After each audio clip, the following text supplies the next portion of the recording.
What's up, guys? Welcome back to more Reddit stories about entitled people, crazy people, and everything in between. As usual, we got some more Reddit posts to check out today, so be sure to subscribe if you're new here, and let's begin. How no contact led to dealing with the police and a broken nose.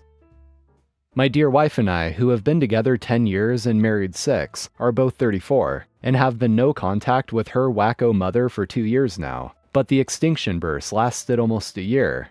We have 2 children. Our dear son is 2 and our dear daughter is 4. My mother-in-law has not met our son, and to our knowledge does not have access to pictures. We don't have pictures of the kids online. We don't even post them. We think that they should decide when they are older if they want an online presence. My wife has always had issues with her mom. She is one of 4 siblings. We found out we were expecting our daughter. Mother-in-law could win a gold medal for boundary stomping in the Olympics. I might go back and fill you in on what she pulled during my wife's pregnancy, but you name it, she tried it.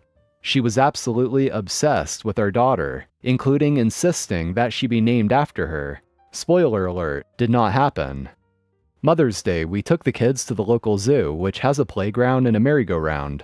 After walking around for a while, we took the kids to ride the merry-go-round. When after riding for the second time, our daughter got ahead of us in the crowd and we lost sight of her. As I tried to get through the crowd to find and grab hold of her, I hear her scream. It was a blood-curdling scream. I started running and pushing my way through the crowd. When I finally see her, she is crying and being carried towards the parking lot. I catch up with them at least 200 yards away from the merry-go-round and grab the person carrying my daughter. As I force the person to turn, I finally am able to see it is my mother-in-law. She is wearing a man's hat and sunglasses. I try to take my daughter from her and she screams that I am trying to kidnap her baby.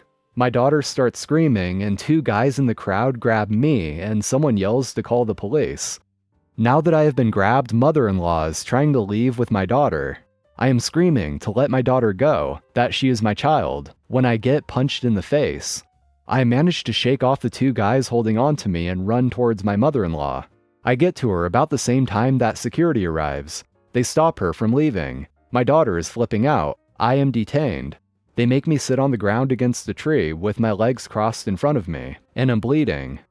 It is almost 10 minutes until my wife catches up to us with our son. She tries to explain to security that the kid is our child and mother-in-law should not be anywhere near her. Security tells her that the police are on the way and they will sort it out, that she and I are not to attempt to touch our daughter until the police arrive. Meanwhile, our daughter is screaming, crying, and trying to get away from mother-in-law and back to us. My wife puts our son in my lap, tells security they cannot stop her from comforting her child, and walks over to her mother and says, "You are going to hand me my child, or do I have to take her from you?" Our daughter is crying mommy over and over, and trying to launch herself out of my mother-in-law's arms. Mother-in-law tries to turn away from my wife to keep her from taking daughter away from her. My wife moves with her and gets right in her face and takes my daughter out of her arms. The police show up a few minutes later. After taking statements from zoo security and people who witnessed everything, they took my daughter, mother-in-law, and me to the local station to try to determine whose child my daughter was. My wife and son left in our car and went home to get our daughter's birth certificate and footprints.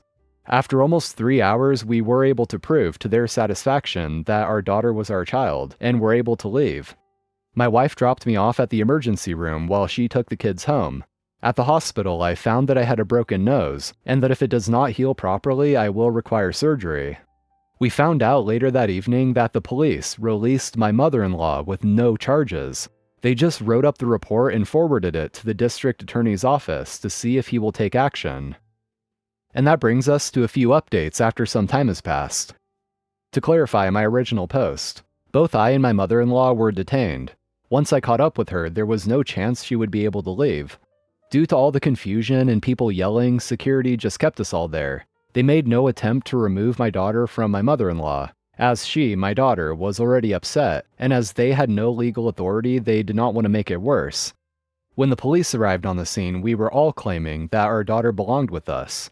The police needed to confirm who she belonged to prior to letting her out of their control.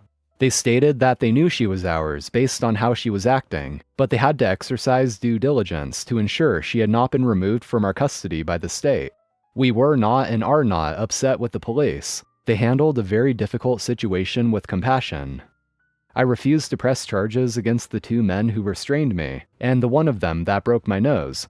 I am honest enough to admit if I had been in their situation, I probably would have restrained me too.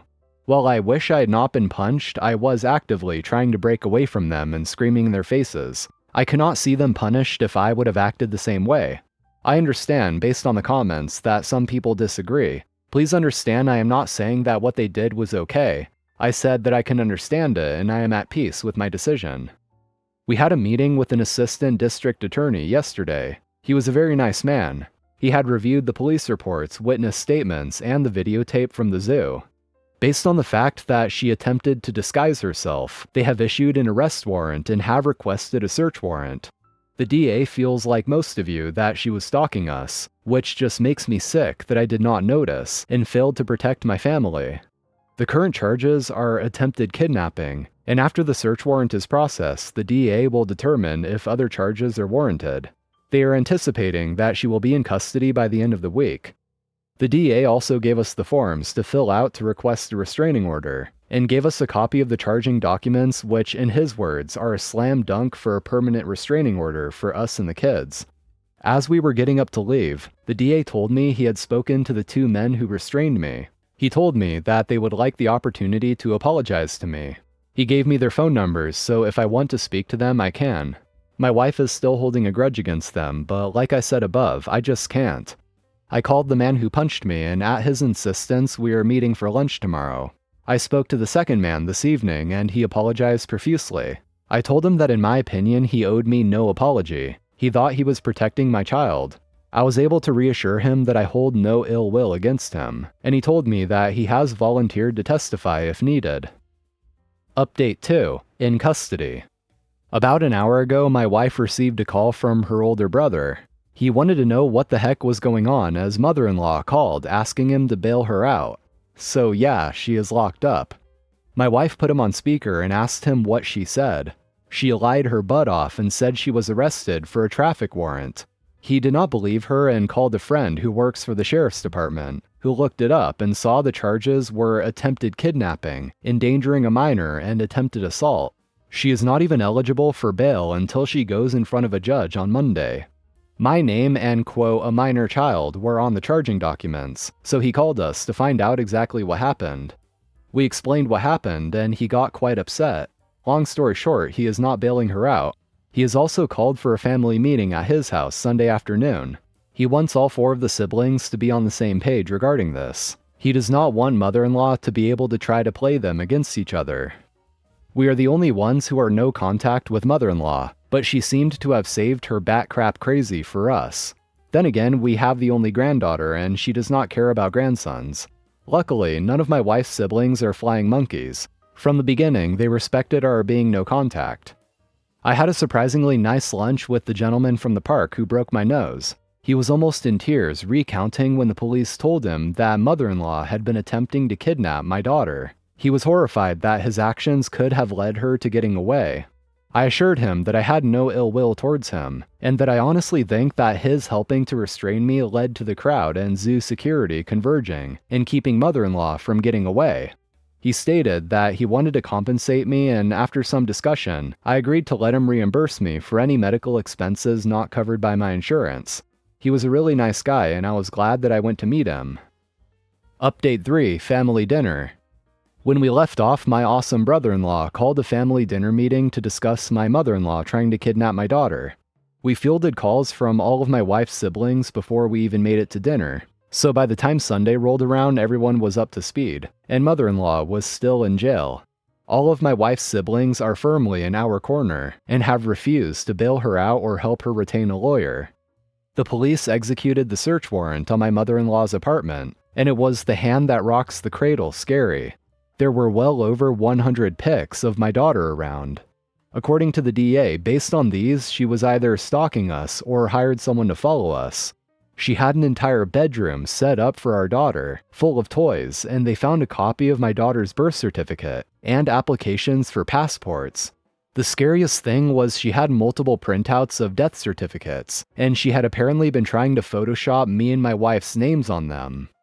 A week after she was arrested, she went back in front of the judge with a public defender, requesting that her bail be lowered or she be outright released. The DA used that opportunity to use the information found during the search to convince the judge to deny her bail. So she had been locked up for almost a month now. She had her phone privileges revoked after the first week for calling all her children over 100 times each. So at least things have been quiet. We had the hearing for the restraining order and have been granted a permanent order. The restraining order covers my wife and I, our son, daughter, and any future children. The judge who presided over the hearing told mother-in-law that she, the judge, felt that mother-in-law was an obvious threat to our safety, and that she only wished she could have locked her up until the kids are adults. She told us that we need to understand the restraining order is just the first step in protecting ourselves, and she urged us to do whatever we feel is necessary to stay safe. Since the hearing, I have gotten a promotion at work and we are moving. We are not leaving the area, as we want to stay close to the rest of our family, but a new residence was mandatory. Our daughter is doing great. She is in therapy, as are my wife and I. The therapist thinks that we will not have to bring our daughter in much longer. She is bouncing back and acting like her normal self again. Mother-in-law has a court date to face the charges in September. Now, unfortunately, this final update titled A Courtroom Update has been removed by OP. But the main thing we were hoping for is made clear in the comments by people who saw the post before it was removed. 35 consecutive years without the possibility of parole. So it all worked out in the end. And I imagine OP probably removed this final update due to privacy reasons, since it was stuff that happened in court, and maybe even some legal reasons as well. But man, what an absolute nightmare of a situation. Best wishes to you and your family, OP. Anyway guys, that's all for today. Thank you for watching, I appreciate it. Be sure to like and subscribe for more Reddit stories, and I'll see you in the next one.